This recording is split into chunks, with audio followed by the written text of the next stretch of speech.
क्या हाल है Hindustan. Liberal TV के इस खास कार्यक्रम में आप सभी दर्शकों का स्वागत है। मैं हूं आर मोहन तिवारी।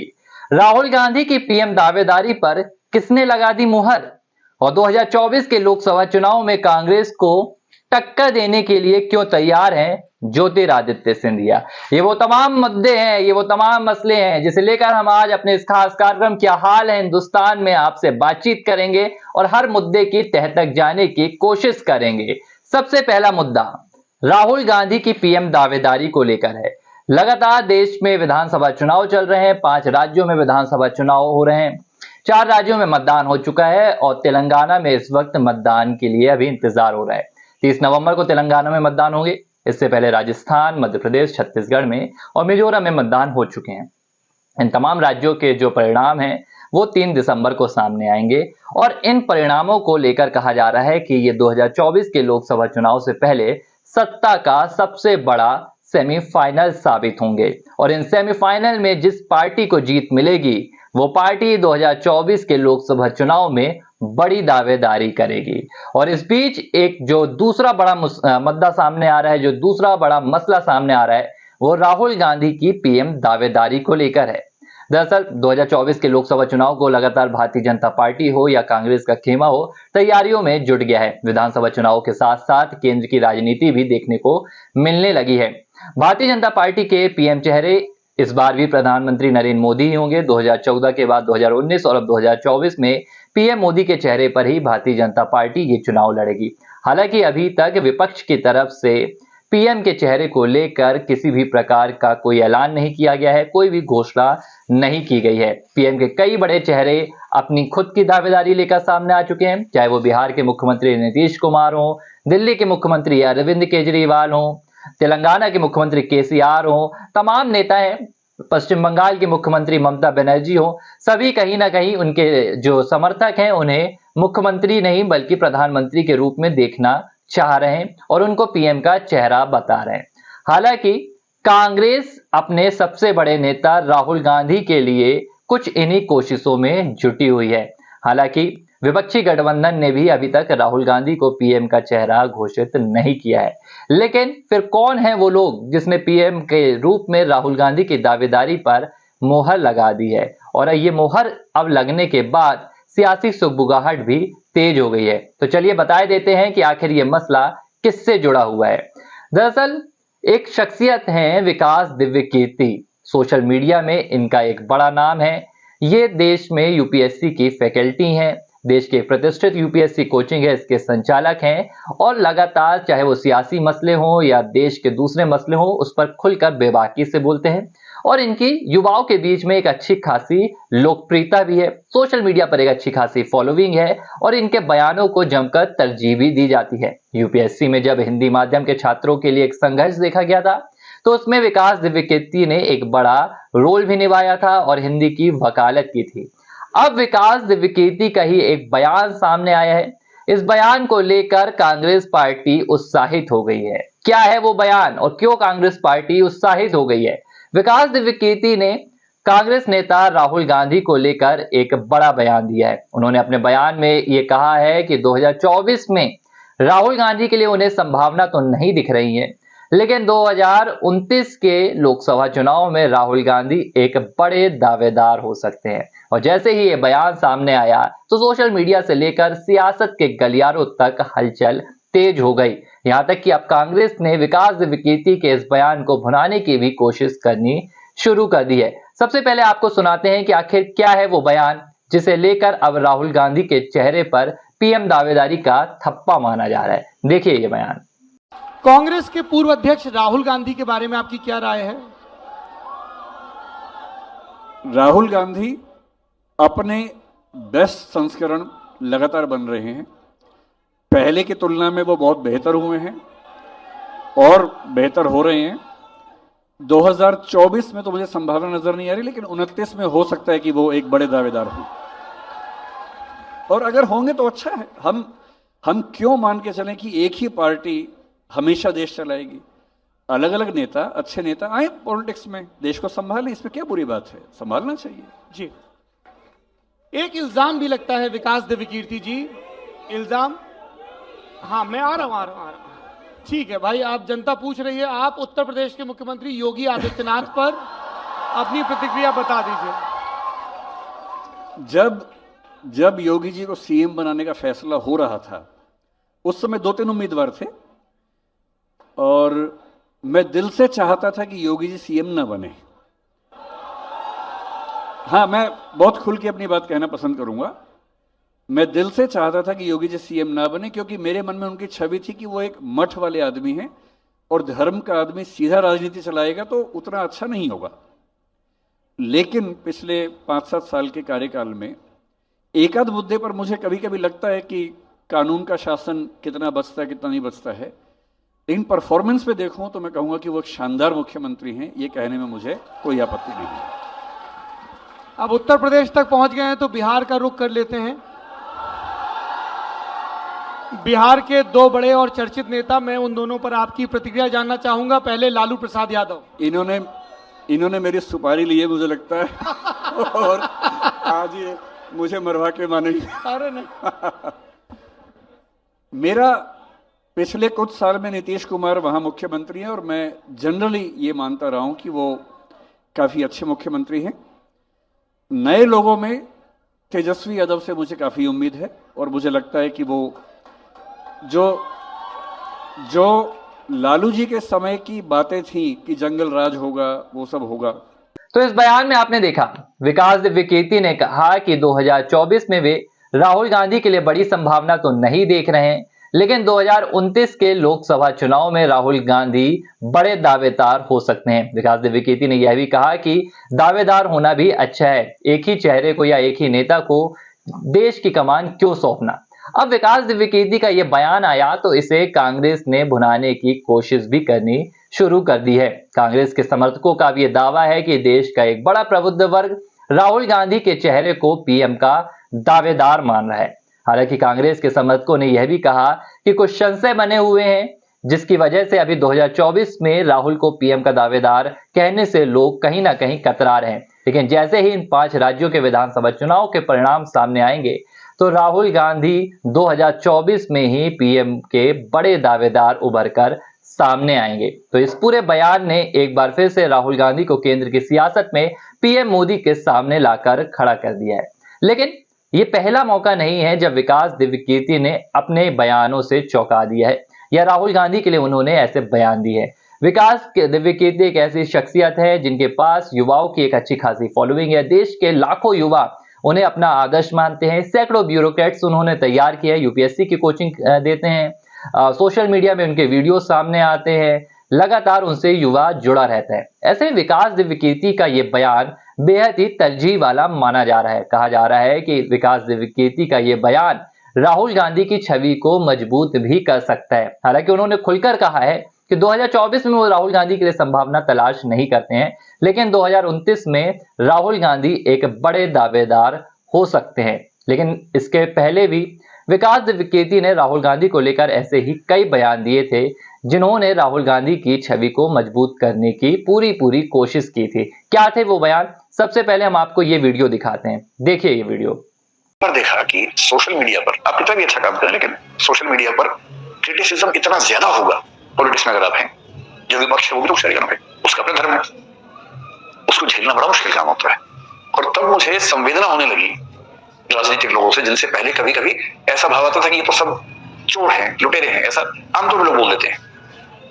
अब मैं कभी सोचता हूं कि राहुल गांधी अगर कभी अखबार देख लें, यूट्यूब देख लें, व्हाट्सएप देख लें या कोई भी सोशल मीडिया देखें और अपने बारे में ऐसी ऐसी चीजें देखें जो बेशक बना के बनाई गई हो, वीडियो काट के बनाई गई हो और छवि बर्बाद करने के लिए बनाई गई हो, और वही क्यों कोई भी नेता, कितना मुश्किल होता होगा झेलना। रोज डिप्रेशन की स्थितियां बनती होंगी और कभी अगर आपने नहीं झेला तो एक बार झेल लीजिए। मुझे तो वो अभ्यास हो गया ठीक ठाक, पहले तो नहीं था, तो मैं बड़ा अभ्यस्त हो गया उन चीजों का। तो इस वीडियो में आपने देखा कि किस तरह विकास दिव्य कीर्ति राहुल गांधी की छवि खराब करने के आरोप लगा रहे थे। मतलब एक लिहाज से विकास दिव्य कीर्ति ने कहा कि राहुल गांधी की छवि को खराब किया गया। उनकी छवि खराब नहीं थी और हैरानी होती है कि लोग कैसे सहन कर लेते हैं, ऐसे में तो लोग डिप्रेशन में भी चले जाते हैं। तो एक लिहाज से विकास दिव्य कीर्ति ने ये कहने की कोशिश की कि राहुल गांधी की छवि को खराब किया जाता है, लगातार उनके खिलाफ हमले किए जाते हैं। विकास दिव्य कीर्ति का राहुल गांधी को लेकर एक और बयान सामने आता है। इस बयान में वे राहुल गांधी की भारत जोड़ो यात्रा की तुलना कहीं ना कहीं राष्ट्रपिता महात्मा गांधी से भी करते हैं। ये बयान भी आप सुनिए। राहुल गांधी की इमेज बहुत खराब कर दी गई है। मेरी समझ में वो एक समझदार व्यक्ति हैं और पिछले कुछ समय में काफ़ी समझदार तौर पर सामने आए भी हैं। भारत जोड़ो यात्रा एक बड़ा अच्छा प्रयोग है जो महात्मा गांधी की अप्रोच थी कि पहले देश को समझें, उन्होंने भी किया। कमज़ोर बात ये ज़रूर लगता है कि उन्होंने देश को किताबों से ज़्यादा पढ़ा है, खुद टहल के कम देखा है, पर अब उस चीज़ से बाहर निकल रहे हैं। अच्छी बात है। इस बयान में विकास दिव्य कीर्ति ने कहा कि राहुल गांधी ने महात्मा गांधी के अप्रोच को अपनाया और भारत जोड़ो यात्रा की, और जाहिर तौर पर भारत जोड़ो यात्रा राहुल गांधी की छवि को मजबूत करेगी।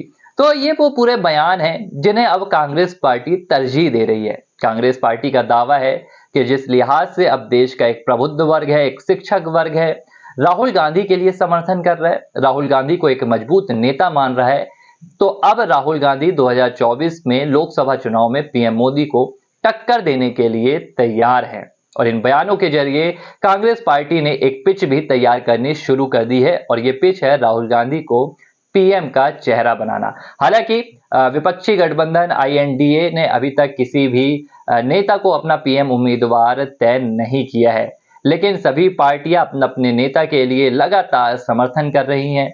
वहीं बात की जाए कांग्रेस की, तो कांग्रेस पार्टी के समर्थक भी राहुल गांधी को पीएम के चेहरे के रूप में देखना चाह रहे हैं। लेकिन जिस लिहाज से 2019 में राहुल गांधी के नेतृत्व में कांग्रेस को हार मिली थी, कांग्रेस अभी राहुल गांधी के चेहरे को प्रधानमंत्री चेहरे के रूप में घोषित करने से कहीं ना कहीं कतरा रही है। लेकिन जिस लिहाज से बयान सामने आ रहे हैं, देश का एक प्रबुद्ध वर्ग है, शिक्षित वर्ग है, राहुल गांधी को दावेदार मान रहा है। ठीक है, यहाँ पर 5 साल बाद दावेदार माना जा रहा है, लेकिन इन बयानों ने ये तो साफ कर दिया है कि राहुल गांधी की छवि अब 2019 वाली राहुल गांधी की नहीं रही है, और पूरी छवि अब राहुल गांधी की बदल गई है। और इसके पीछे एक बड़ा योगदान रहा है भारत जोड़ो यात्रा का। इसी की चर्चा विकास दिव्य कीर्ति ने भी अपने बयान के जरिए की है। विकास दिव्य कीर्ति ने जिस बयान की चर्चा की है, अगर उसे देखा जाए तो भारत जोड़ो यात्रा ने वाकई राहुल गांधी की छवि में एक बड़ा परिवर्तन लाया है। पिछले साल 7 सितंबर से ये यात्रा निकाली गई थी। इस यात्रा को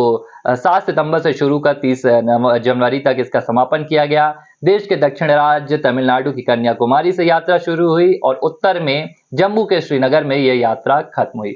इस यात्रा के दौरान राहुल गांधी ने 12 राज्यों का दौरा किया, तकरीबन 4000 किलोमीटर की पैदल यात्रा की, और यात्रा के दौरान राहुल गांधी देश के तमाम वर्गों से मुलाकात करते गए, चाहे वो युवा हो, बेरोजगार हो, शिक्षक हो, सिविल सोसाइटी के लोगों से राहुल गांधी ने मुलाकात की और अपनी छवि को एक लिहाज से मजबूत भी किया। यहां तक कि भारत जोड़ो यात्रा के दौरान ये माना भी गया कि राहुल गांधी की छवि और कांग्रेस पार्टी के लिए ये यात्रा मील का पत्थर साबित होगी। इस पूरी यात्रा के दौरान राहुल गांधी पर भारतीय जनता पार्टी हमलावर भी रही।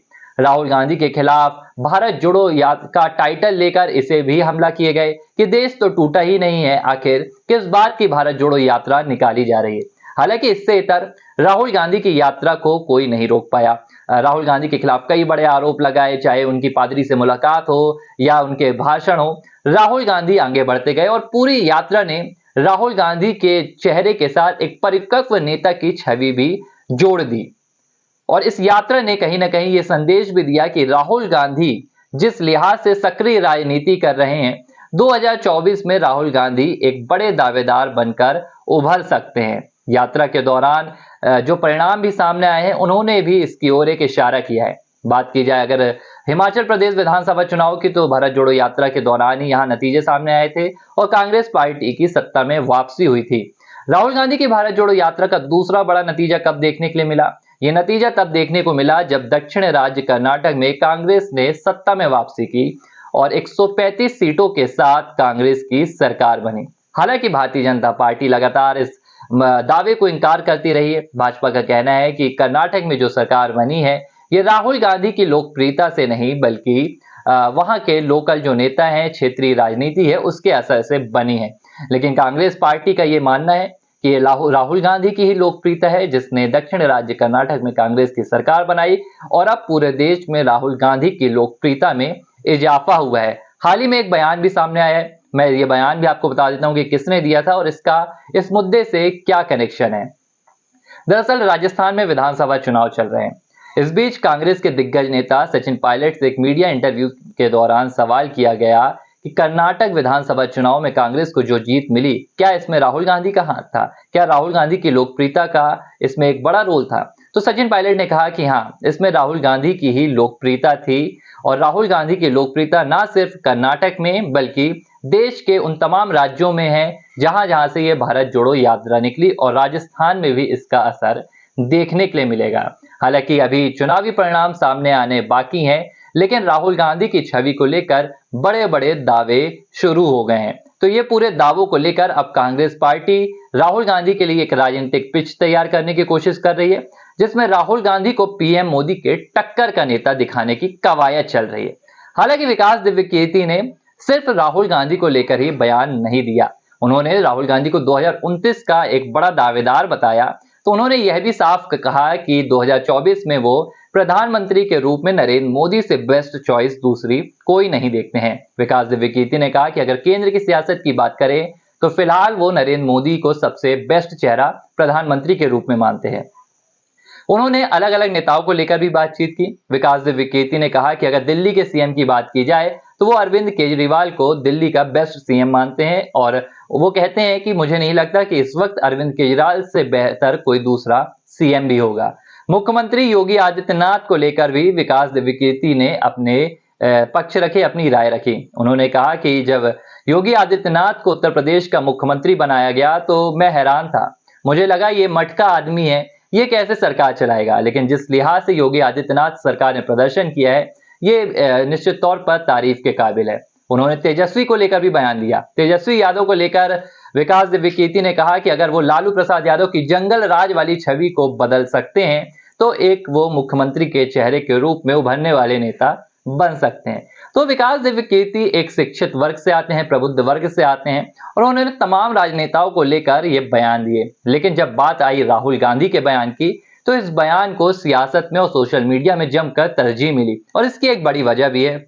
विकास दिव्यकीर्ति के लाखों फॉलोवर्स हैं, उनके बयानों को एक अच्छी तरजीह मिलती है, उनके बयानों का एक ठोस मकसद माना जाता है, उनके बयानों को लेकर कई बड़े दावे भी किए जाते हैं। यही वजह है कि जब उन्होंने राहुल गांधी को लेकर बयान दिया तो इस बयान ने सोशल मीडिया से सीधे सियासी गलियारों में सुगबुगाहट तेज कर दी।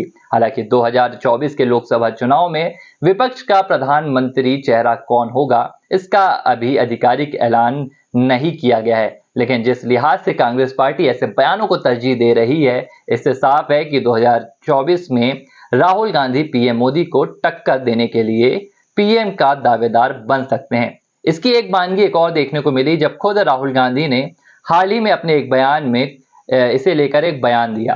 राहुल गांधी ने कहा कि मेरे दो लक्ष्य हैं, पहला लक्ष्य मैं मोहब्बत के देश में नफरत को मिटाना चाहता हूं और दूसरा लक्ष्य है मैं नरेंद्र मोदी को दिल्ली में हराना चाहता हूं। तो राहुल गांधी ने जिस लिहाज से अपने दोनों लक्ष्य बताए इससे साफ हो गया है कि राहुल गांधी भले अपने आप को पीएम का दावेदार नहीं बता रहे हैं लेकिन वो सीधे तौर पर नरेंद्र मोदी को हराने की बात करते हैं। राहुल गांधी ये भी कहते हैं कि नरेंद्र मोदी के खिलाफ सिर्फ मैं ही हूं जो लगातार हमले कर रहा हूं और यही वजह है कि मेरे खिलाफ पूरी भारतीय जनता पार्टी लगी हुई है।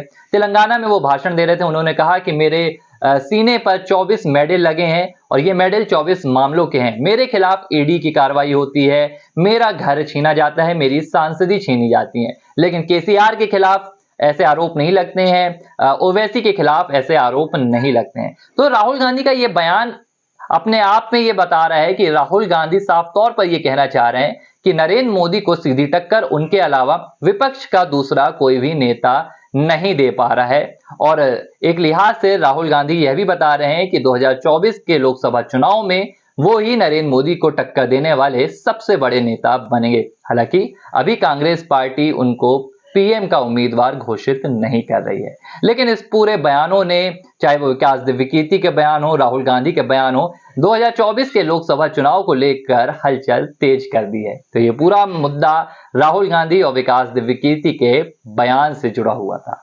अब हम बढ़ चलेंगे अपने दूसरे मुद्दे की तरफ। 2024 के लोकसभा चुनाव में कांग्रेस को टक्कर देने के लिए तैयार हैं ज्योतिरादित्य सिंधिया। वो ज्योतिरादित्य सिंधिया जिन्हें हाल ही में मध्य प्रदेश के मुख्यमंत्री के चेहरे के रूप में देखा जा रहा था, जिनको लेकर यह चर्चा चल रही थी कि ज्योतिरादित्य सिंधिया विधानसभा चुनाव में उतर सकते हैं। लेकिन अब एक और रिपोर्ट सामने आ रही है जिसमें दावा किया जा रहा है कि ज्योतिरादित्य सिंधिया प्रदेश की नहीं बल्कि केंद्र की राजनीति में ही सक्रिय रहेंगे और इस सियासत में वो कांग्रेस को जोरदार जवाब भी देंगे। दरअसल भारतीय जनता पार्टी ने हाल ही में मध्य प्रदेश में हुए विधानसभा चुनाव में सभी को चौंका दिया था। इस चुनाव में भाजपा ने अपने 7 सांसदों को विधानसभा चुनाव में उतार दिया था। इसमें 3 केंद्रीय मंत्री भी शामिल थे और एक राष्ट्रीय महासचिव कैलाश विजयवर्गीय भी शामिल थे। जब ये निर्णय लिया गया तो ये सुगबुगाहट तेज हुई कि क्या केंद्रीय मंत्री ज्योतिरादित्य सिंधिया भी विधानसभा चुनाव में उतरेंगे। शिवपुरी से उनकी टिकट को लेकर लगातार चर्चा चलती रही और भाजपा की आखिरी लिस्ट आने तक सिंधिया के नाम का इंतजार जारी रहा। हालांकि 230 सीटों पर तमाम विधायकों को टिकट दी गई, प्रत्याशियों को टिकट दे दी गई, लेकिन ज्योतिरादित्य सिंधिया का नाम नहीं आया। तो इससे साफ हो गया कि ज्योतिरादित्य सिंधिया प्रदेश की राजनीति में तो नहीं उतरेंगे। लेकिन जिस लिहाज से ज्योतिरादित्य सिंधिया सक्रिय हैं और अब एक ताजी खबर आ रही है, एक बड़ी रिपोर्ट सामने आ रही है, इसमें यह बात निकल कर आ रही है कि जिस लिहाज से विधानसभा चुनाव में भारतीय जनता पार्टी ने सभी को चौंकाया, अब ऐसा ही एक फैसला लोकसभा चुनाव 2024 के लिए भी भाजपा लेने वाली है। और यह फैसला है राज्य के राज्यसभा सांसदों को लोकसभा चुनाव में उतारने का। एक रिपोर्ट के मुताबिक भारतीय जनता पार्टी इस तैयारी में जुटी हुई है कि लोकसभा चुनाव 2024 में राज्यसभा सांसदों और विधायकों को चुनावी रण में उतारा जाएगा और इन्हें लोकसभा की टिकट दी जाएगी। इनमें से ही एक होंगे ज्योतिरादित्य सिंधिया, यानी कि ज्योतिरादित्य सिंधिया 2024 के लोकसभा चुनाव में एक बार फिर मैदान पर उतर सकते हैं। ज्योतिरादित्य सिंधिया का राज्यसभा कार्यकाल 2026 तक रहेगा। हालांकि इससे पहले 2024 में मध्य प्रदेश से 5 राज्यसभा सांसदों का कार्यकाल खत्म होगा। इसमें 4 भारतीय जनता पार्टी के सांसद हैं और 1 कांग्रेस के सांसद हैं। माना जा रहा है कि भारतीय जनता पार्टी इन 4 सांसदों को और ज्योतिरादित्य सिंधिया को भी लोकसभा चुनाव 2024 में मैदान पर उतार सकती है। वहीं ज्योतिरादित्य सिंधिया के जरिए भारतीय जनता पार्टी प्रदेश की 29 लोकसभा सीटों पर पूरा माहौल बनाने की कोशिश करेगी। वहीं कांग्रेस के खिलाफ पूरा एक्शन प्लान तैयार किया जाएगा। या एक लिहाज से कहा जाए कि ज्योतिरादित्य सिंधिया की अगुवाई में ही मध्य प्रदेश में लोकसभा चुनाव भारतीय जनता पार्टी लड़ने की तैयारी कर रही है। और यही वजह है कि विधानसभा चुनाव में जब पूरा टकराव शिवराज बनाम ज्योतिरादित्य सिंधिया दिखाया जा रहा था, ऐसा कहा जा रहा था कि मुख्यमंत्री की लड़ाई दोनों नेताओं के बीच में है, तो भारतीय जनता पार्टी ने ना तो सिंधिया को चुनावी मैदान पर उतारा, ना ही उनके सीएम चेहरे को लेकर कोई भी बयान दिया। तो ज्योतिरादित्य सिंधिया ग्वालियर चंबल में लगातार मेहनत कर रहे हैं। और एक बड़ी अपडेट जो दूसरी आ रही है वो यही कि ज्योतिरादित्य सिंधिया अपनी पैतृक सीट नहीं बल्कि ग्वालियर की लोकसभा सीट से चुनावी मैदान पर उतर सकते हैं। अगर ज्योतिरादित्य सिंधिया की अगर मैं बात करूं तो अब तक उन्होंने 4 बार लोकसभा चुनाव में जीत हासिल की है और चारों बार ज्योतिरादित्य सिंधिया गुना लोकसभा सीट से उतरे थे। गुना लोकसभा सीट को सिंधिया परिवार का गढ़ माना जाता है। इस सीट से 6 बार विजय राजे सिंधिया चुनाव जीत चुकी हैं। माधवराव सिंधिया भी इस सीट से 4 बार लोकसभा चुनाव जीते हैं। वहीं खुद ज्योतिरादित्य सिंधिया ने 4 बार इस लोकसभा सीट से जीत हासिल की। हालांकि 2019 के चुनाव में ज्योतिरादित्य सिंधिया को लोकसभा चुनाव में हार का सामना करना पड़ा था। इसके बाद सिंधिया ने 2020 में भारतीय जनता पार्टी का हाथ थाम लिया और कांग्रेस से अपने तमाम नातों को तोड़ दिया। वहीं ज्योतिरादित्य सिंधिया अब 2024 में कांग्रेस के खिलाफ ही भाजपा का सबसे बड़ा चेहरा बनकर उभर सकते हैं। ज्योतिरादित्य सिंधिया को भारतीय जनता पार्टी युवा नेता के रूप में केंद्र की सियासत में एक बड़ा नाम बनाने की कवायद कर रही है और यही वजह है कि अब उनकी 2024 में लोकसभा सीट के लिए तैयारी शुरू कर दी गई है। हालांकि ये पूरे फैसले 2023 में हुए मध्य प्रदेश विधानसभा चुनाव, जिसके परिणाम अब से कुछ ही दिन बाद सामने आएंगे, के बाद ही लिया जाएगा। लेकिन सुगबुगाहट अभी से तेज हो गई है। तो ये तमाम वो मसले थे, ये वो तमाम मुद्दे थे जिन्हें लेकर हम आपके साथ जुड़े। हमने हर मुद्दे पर आपसे बातचीत की। इसी तरह हिंदुस्तान के हर वो मुद्दे जो देश के सियासत से हो या दूसरे पहलुओं से हो, तमाम मुद्दों पर हम आपसे हर रोज इसी तरह बातचीत करेंगे, मुलाकात करेंगे। फिलहाल वक्त हो चला है इजाजत का, तो देखते रहिए लिबरल टीवी पर क्या हाल है हिंदुस्तान।